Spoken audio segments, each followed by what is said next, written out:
Salut! Aujourd'hui, je pars pour un vol bien long et fatigant. Mais devoir passer 10 heures tassé dans un siège en classe éco n'est pas le seul défi que je vais devoir relever. J'ai la diarrhée! Bon, ok, ce n'est pas vrai. C'est encore plus désagréable que ça. Je dois passer la sécurité de l'aéroport. Et si je t'emmenais avec moi pour qu'on voit comment ça marche de l'intérieur? Ok, voilà, je viens d'arriver à l'aéroport et de sortir du taxi. Et maintenant, je vais devoir passer plusieurs types de contrôles de sécurité. La première chose que je vois après être entré dans le terminal est un détecteur de métaux utilisant l'électromagnétisme.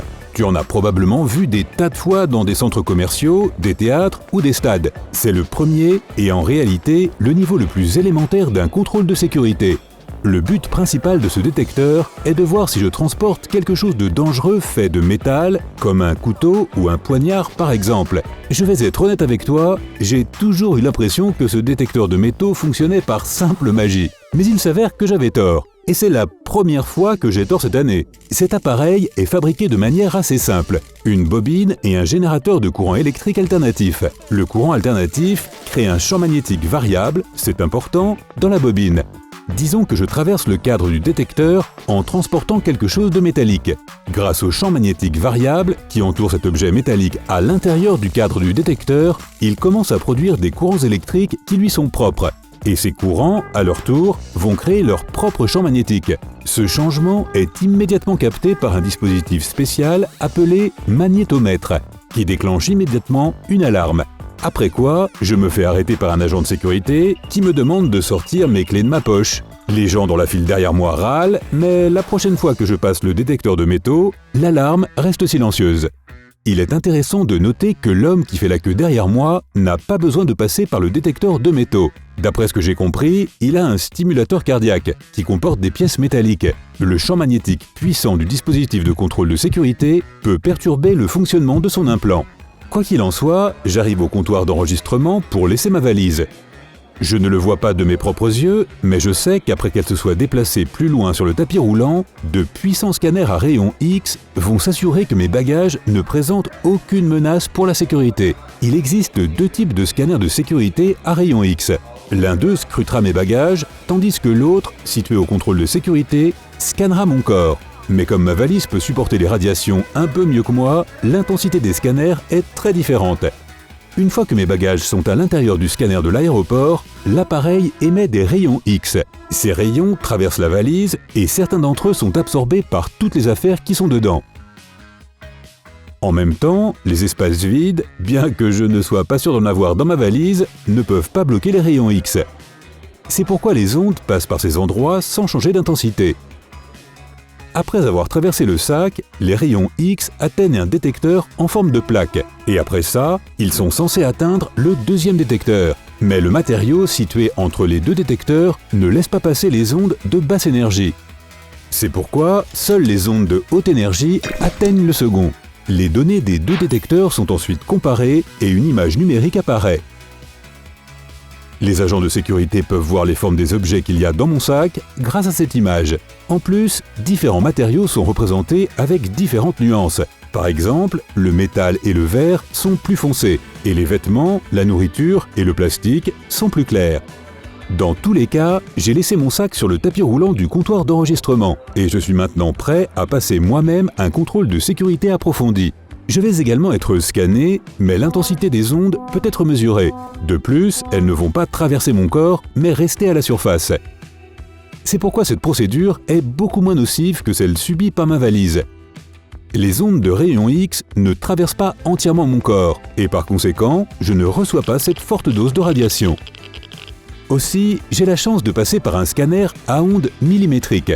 Et c'est une autre chose que tu dois savoir sur les scanners humains aéroportuaires. Il en existe deux types, les scanners corporels à ondes millimétriques et les scanners à rayons X. Un scanner à rayons X doit prendre deux photos, une de face et une de dos. Quant au scanner millimétrique, il ne produit qu'une seule image en 3D. Il n'est probablement pas nécessaire de dire que les scanners à ondes millimétriques sont plus sûrs que les autres, car ils émettent une énergie radioactive moins nocive. Enfin, c'est fini. j'en ai fini avec tous les contrôles de sécurité et les vérifications. Et je peux commencer la partie la plus attendue de mon voyage, le Duty Free Shopping. Youpi! Mais même si toi et moi savons maintenant comment fonctionne la sécurité dans les aéroports, je parie que je peux encore te surprendre. Voici plusieurs faits inattendus concernant la sécurité à l'aéroport. Les chats représentent l'une des plus grandes menaces pour les aéroports. Il y a peu de choses que l'administration de la sécurité des transports déteste plus qu'un félin en colère. Le truc, c'est qu'un chien croit probablement qu'un agent qui le touche n'est qu'un humain lambda qui lui fait un câlin. Mais essaie de faire la même chose à un chat, et tu risques de ne pas sortir indemne de cette épreuve. Et si un chat parvient à s'échapper, il sera non seulement extrêmement difficile à attraper, mais il causera également une grave violation de la sécurité s'il n'a pas encore été contrôlé. Si on leur pose la question, la plupart des gens diront que les endroits les plus sales de l'aéroport sont les poignées de porte, les toilettes ou les sols. Mais non! Le plus grand nombre de germes se trouve en réalité dans les bacs au niveau des contrôles de sécurité des aéroports. Pense un peu à tous ces voyageurs qui chaque jour touchent les bacs, les portes, y mettent leurs chaussures, leur bagage à main et toutes les affaires de leur poche. Pas étonnant que les bacs de sécurité soient plus sales que les toilettes des aéroports. En plus, ces bacs ne sont pas susceptibles d'être désinfectés assez souvent pour se débarrasser régulièrement des germes. Burk! Si tu as déjà eu l'impression que la sécurité de l'aéroport parlait de toi, tu n'es peut-être pas aussi parano que tes amis le pensent. En réalité, les agents de sécurité admettent qu'ils parlent des voyageurs à l'aide de phrases codées. Par exemple, ils ont des codes spéciaux pour les passagers particulièrement pénibles. Et si un tel voyageur subit un contrôle extra long au prochain point de contrôle, eh bien, c'est probablement une coïncidence. Ou pas. Tous ceux qui ont déjà voyagé par avion connaissent la règle « pas de liquide ». Mais ce n'est pas tout le monde qui sait que cette règle s'applique également au beurre de cacahuète, au dentifrice, aux crèmes, lotions et maquillage liquide, aux lampes à lave, aux boules à neige, à certains types de médicaments, aux déodorants et même aux semelles intérieures de chaussures en gel. C'est vrai. Il arrive que les scanners confondent certains aliments avec des explosifs, ce qui peut conduire au chaos, à des contrôles de sécurité supplémentaires et à un vol loupé. C'est pourquoi, si jamais tu as des saucisses ou du fromage dans tes valises, il vaut mieux ne pas les enfoncer trop profondément dans ton sac. C'est même mieux de carrément les sortir. Étonnamment, dans certains cas exceptionnels, le fait d'oublier sa carte d'identité à la maison ne signifie pas devoir rater son vol. Apparemment, tu dois fournir à la sécurité de l'aéroport des informations très détaillées, notamment ton nom, ton adresse et d'autres informations qui peuvent t'aider à t'identifier. S'ils parviennent à confirmer ton identité, tu pourras passer au processus de contrôle. Cependant, il sera beaucoup plus approfondi que si tu avais tes documents avec toi. N'oublie pas de t'habiller le plus simplement possible à chaque fois que tu prends l'avion. La plupart des gens ne se rendent pas compte qu'ils portent beaucoup de choses qui peuvent déclencher l'alarme de sécurité.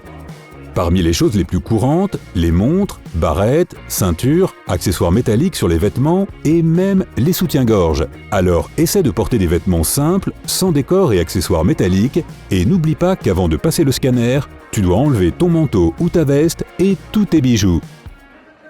Si tu as appris quelque chose de nouveau aujourd'hui, alors clique sur j'aime sous la vidéo et partage-la avec tes amis. Et voici d'autres vidéos qui, je pense, te plairont. Il suffit de cliquer à gauche ou à droite et de prendre la vie côté sympa.